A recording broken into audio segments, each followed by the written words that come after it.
Well, after I went to officer candidate school, I got assigned to the Anti-submarine command of the Air Force. They flew B-25s and scoured the seas for any signs of German U-boats.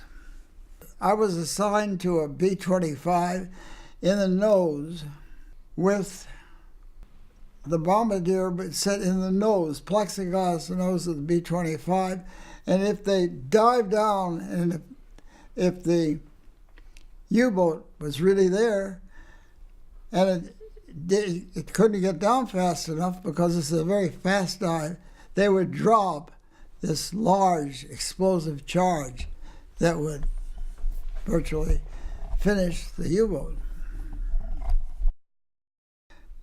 As I remember it now, they came to me and asked me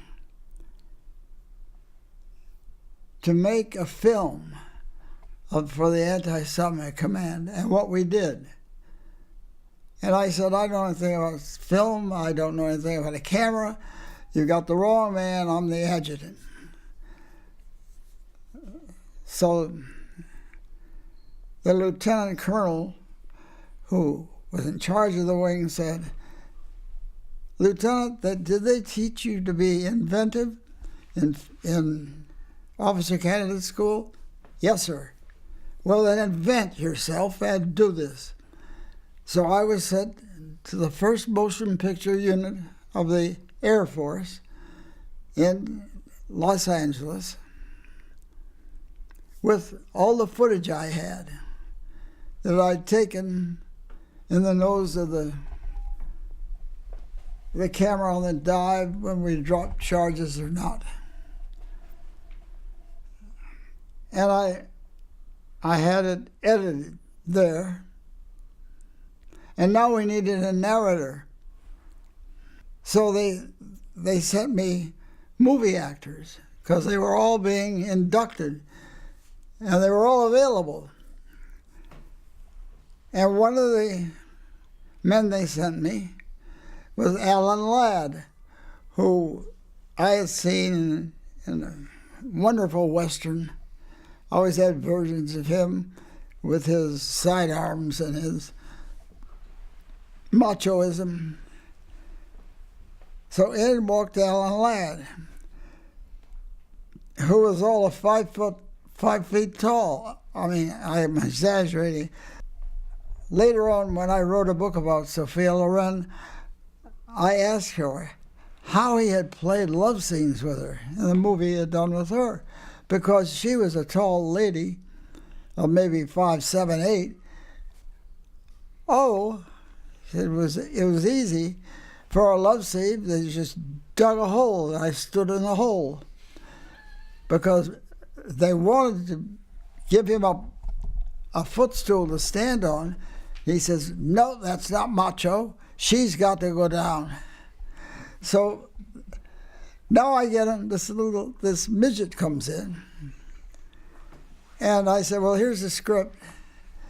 If you could just read it, the audio people will chop it up to fit what we're doing with this film. The film was called Atlantic Mission, grandiose title. So he records a day's worth of script, and there's 2 more days maybe.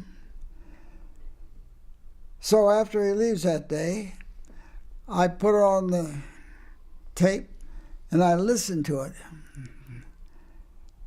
And he has a noticeable lisp. And I think, Jesus, I can't do this. I can't have this. A guy with a lisp doing an action film about the Anti-submarine command. So the following day, and I was a nobody guy who had just come out of St. Louis and hadn't done anything. And Alan Ladd was, at that time, was one of the top, probably 5 male movie actors in the country. And he said, okay, let's go. I got to be out of here by 11 o'clock. These guys kept up their Hollywood life, you know. And I said, well, to tell you the truth, Captain, they made them all captains. We're going to try somebody else. It infuriated him. Why? Well, I don't think it fits. I never did say there's an impediment in your speech because I figured he would probably get me court-martialed. As a result of that, Alan Ladd decided he wanted to get rid of the entire Air Corps, Air Force by then, handling any kind of anti-submarine work. That's Navy.